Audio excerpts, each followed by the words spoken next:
everyone, welcome to Ben's Eternal Perspective. The whole purpose of my channel is to talk about difficult subjects and talk about them with a biblical and eternal perspective. In the past, we've looked over theology, and in the next 3 videos, we're going to go over politics. If you like this kind of content, hit subscribe and you'll be notified every time I post a new video. With that said, I maintain the view that Christians should absolutely be involved in politics. And the separation of church and state does not mean that the church is supposed to stay out of politics. And I believe that the church is going to continue to make a very large role in making America, or keeping America, one of the greatest countries in the world. With that said, we're going to go over 3 hot political topics: social justice, LGBTQ, and gender politics. Now, today we're going to go over social justice. What role should Christians play, or what view they should have? Then the next video, we're going to go over gender politics and LGBTQ. And then the last and third video is how. We're going to discuss how Christians can practically be involved and influence the world. So if you don't know anything about social justice, or if you know a lot, I do believe that this video is going to be valuable to you. So stay tuned.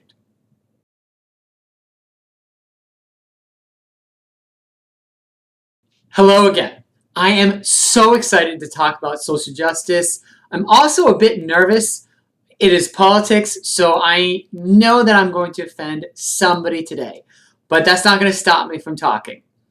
If you don't know anything about how I run my videos, or if this is the first video that you've ever watched, I usually say my point right away, and then I take the rest of the video to prove it. So the question is, should Christians be for social justice? Should Christians fight for social justice? And the answer is absolutely not. I believe Christians should absolutely 100% oppose social justice. And I'm going to take the rest of my video explaining to you why. Now, I know that when you hear the word justice, Christians want to get behind it. Justice is a central theme to the Bible, central theme to God. We are called to hate injustice and love justice. And with that said, many Christians want to jump on this social justice bandwagon, which I consider to be like a train with many cabooses. It's a very large subject, one that you could even major in liberal colleges. But let me start off by explaining why Christians should be opposed, by explaining the definition first, and then going a little bit more in detail. If you were asked 100 social justice warriors what social justice is, they all might give you a slightly different answer, but they will all agree with one definition. And this definition is: social justice is the redistribution of wealth, resources, and opportunities so that all people groups can have equality of outcome. I'll repeat. It's the redistribution of wealth, resources, and opportunities so that all people can have equality of outcome. Now, a lot of people think that this is the definition of socialism. It is not. Social justice might be required for socialism to occur, but socialism is the governmental form. It's a form of government where there is no private ownership and everything belongs to a group. But with that said, social justice, redistribution of wealth. This is where we get the word reparations from, or the word affirmative action. I recommend, if you don't know what affirmative action or reparations are, pause this video, go to Google, say reparations politics, or affirmative action politics, and you'll be able to be on the same page and understand what we're talking about. Now, social justice, like I said, is becoming very big in America. It started with George Floyd, when he was a black man killed by a white police officer. In fact, the presidential cabinet has labeled George Floyd a symbol of justice. So it's been big in America as of late. but it's not a new topic. Social justice has been around for a very long time. And in 2006, the United Nations wrote a report called Social Justice in an Open World, the Role of the UN. You can Google it. It's public information. It's a public document. And it's about 160 pages long.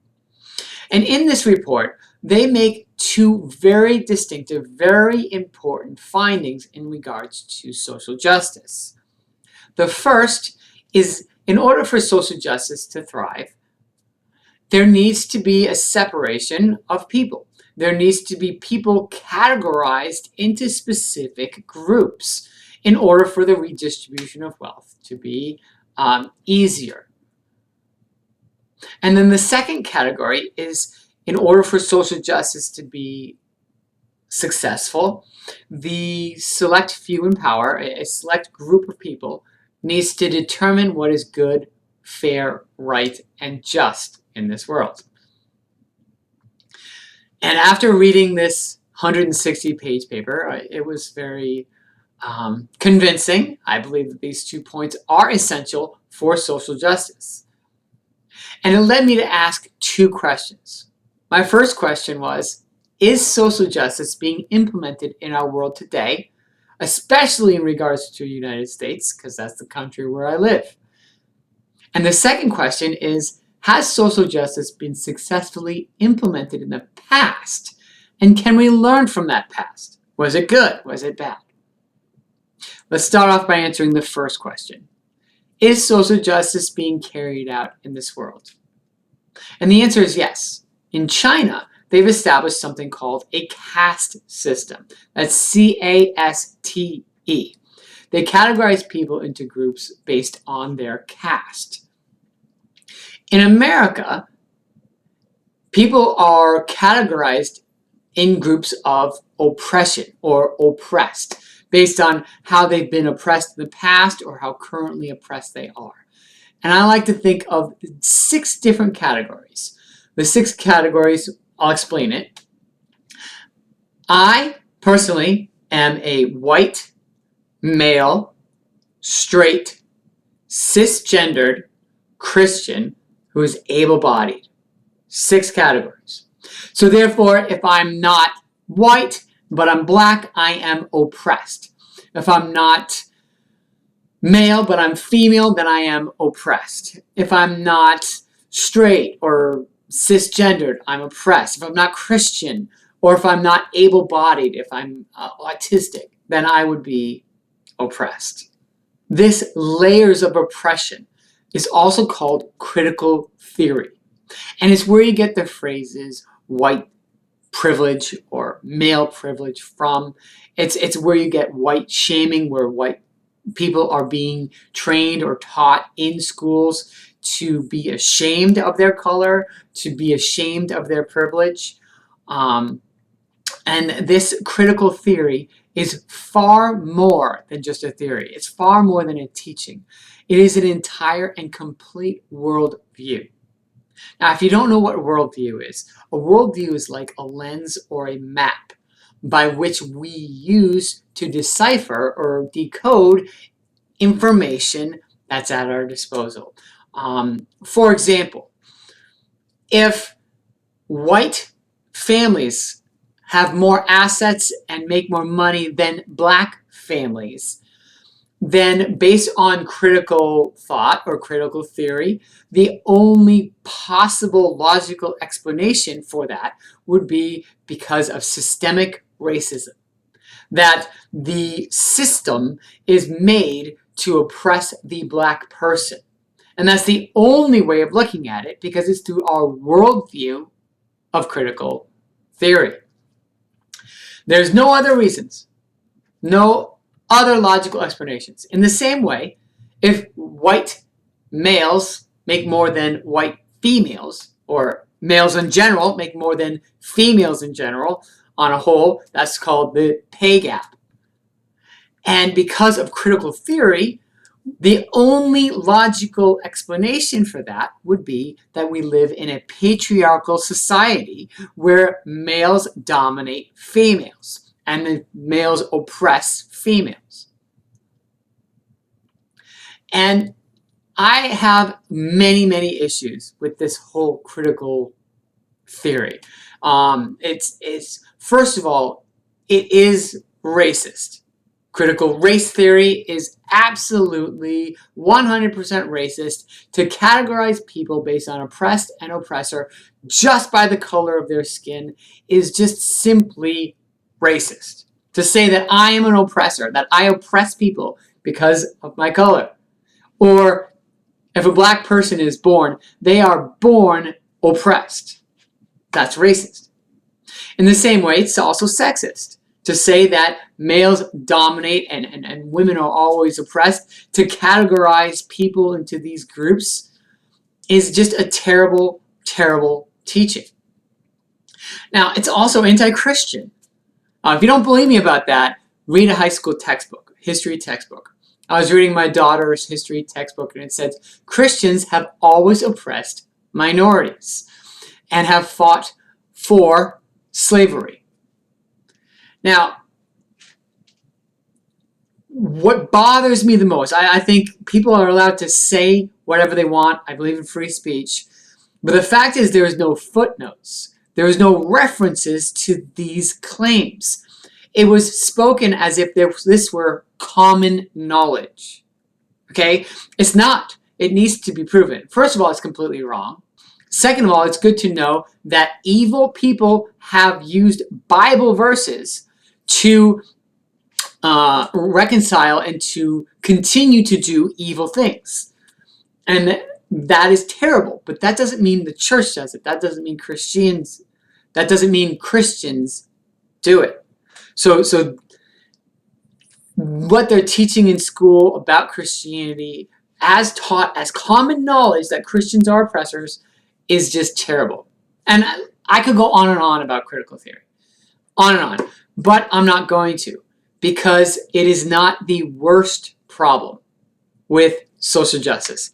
Yeah, the worst problem with social justice is not that it's racist, not that it's sexist, not that it's anti-Christian, but it's something else. It's the second point that the UN made, is that a select few in power gets to determine what is good, fair, right, and just. Okay, in case you don't know how terrible that is, we Christians, we believe that God is the standard of all morality, righteousness, justice. God is it. God is the standard as set in his Bible. But in order for social justice to thrive, the moral authority needs to be taken away from God and placed into the hands of man.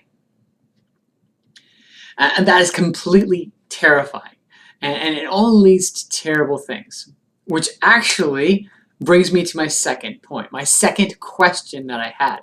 Has social justice been carried out in the past? And if so, can we learn from it? Let's think. Has there been, or can you think of any country that in the past has categorized people into specific groups, namely based on their ethnicity or their religion? Can you think of any? And in that same country that you're thinking of, was there a group in power that determined what was good, fair, right, and just? Now, in case you can't think of any, let me draw your attention to Nazi Germany.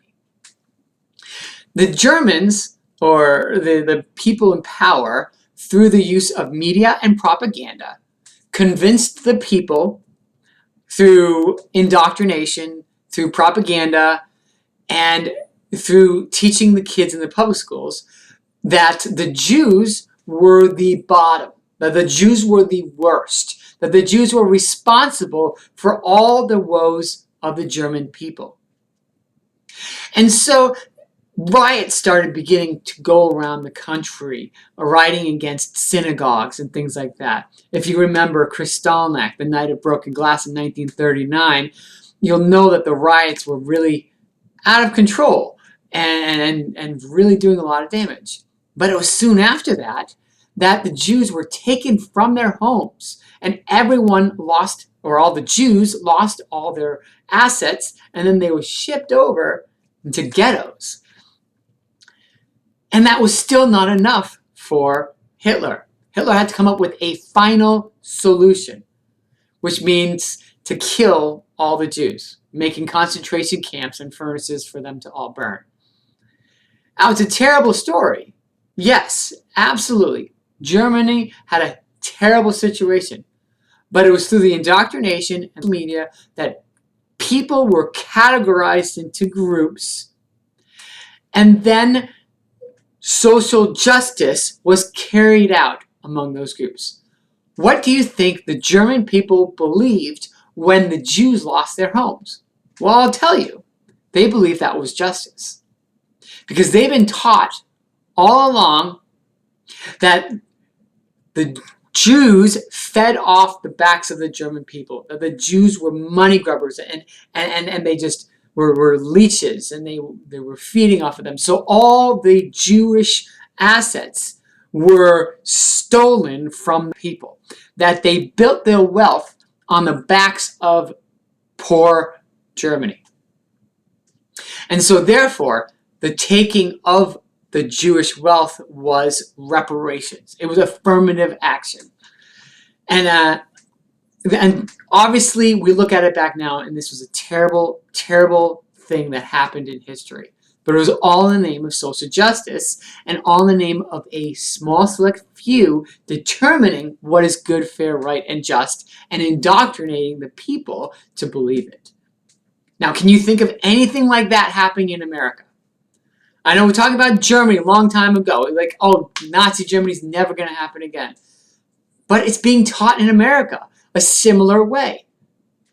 White people have built their wealth on the backs of black people. There needs to be reparations. How that's going to play out, who knows? Probably won't be to the extreme as Nazi Germany. But if we carry out the path towards social justice, I can assure you that it's not going to be pretty. But you say, wait a minute there.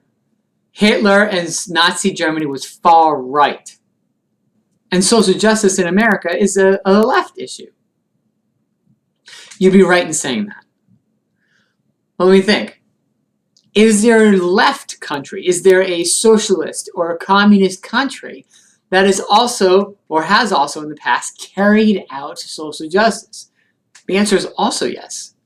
If you look at Soviet Union during Stalin's era, that was a nation that was successfully carrying out social justice. People were categorized through a variety of social welfare programs that the left right now is passionately pursuing in America and would be envious of if they understood and saw Soviet Union's Russia during Stalin, or Soviet Union during Stalin, Russia now.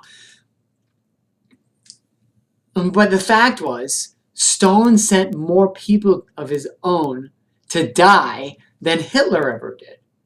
I mean, in case you're not getting my point, if social justice is carried out, the only possible solution, the only possible outcome is death.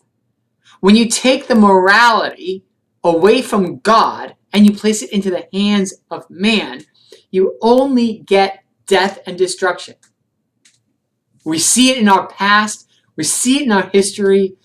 You can look up any time where reparations or affirmative action took place, and you will find lots of death and destruction. There might be a small exception of that, and that was, I guess, 1952, where Germany made reparations to the Jewish people. Kind of like a reverse social justice type thing. But there are always going to be some examples. But when a fully executed social justice is being done, you're going to see death and destruction. But you say, wait a minute right there.